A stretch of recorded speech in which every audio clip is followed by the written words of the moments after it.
Hello friends, இன்றைக்கி ஒரு சேடான news. 1.5 மாதத்துக்கு முன்னாடி என்னோடய சேவல் ஒரு 2.75 கிலோ இருக்கும். அந்த சேவலை காணோம். அதுக்கப்புறம் இப்போ 1.5 மாதம் ஆச்சு அந்த சேவல் காணாமல் போய். ஒரே நாளில் அதை காணாமல் போச்சு.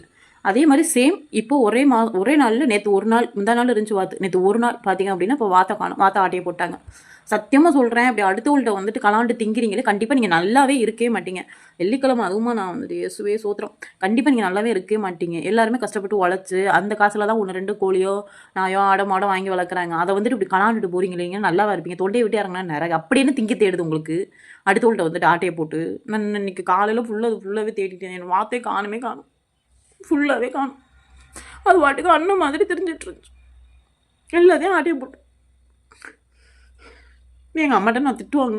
எங்கள் அம்மா திட்டும், பிள்ளைகள் கூட அடிச்சு கொடுனே, இல்லை காசுக்காவது வீணே நீ விற்கவும் இல்லை. இப்போ கடைசியில் பாரு எவனை பிடிச்சிட்டு போயிட்டாங்க அப்படின்ட்டு. நான் அவ்வளோ சீக்கிரம் எதையுமே வீட்டில் அடிக்கவே மாட்டேன். அடிக்கும் மனசே வராது. கோழியாக இருந்தாலும் சரி, அது வந்து அது பிள்ளை மாதிரி அப்படியே வளர்த்தேன். எனக்கு பழகி போச்சு. இப்போலாம் நான் அடிக்கிறதே இல்லை. நாட்டுக்கோழியும் அதிகமாக வீட்டில் அடிக்கிறதே கிடையாது.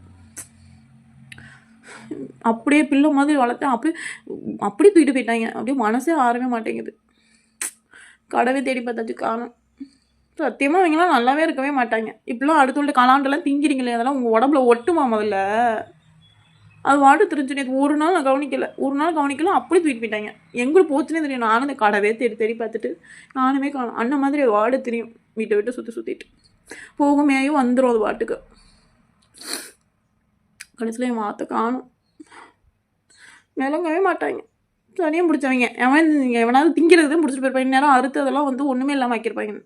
உருப்படாமல் போத்துக்கவங்க. கை கால் ஒடிஞ்சு ஆஸ்பத்திரியில் போய் கிடக்கட்டும். அப்படி தான் கிடக்கணும். அடுத்த வகுத்து அடித்து திங்கிறாங்கன்னா அவங்களாம் நல்லாவே இருக்கவே மாட்டாங்க.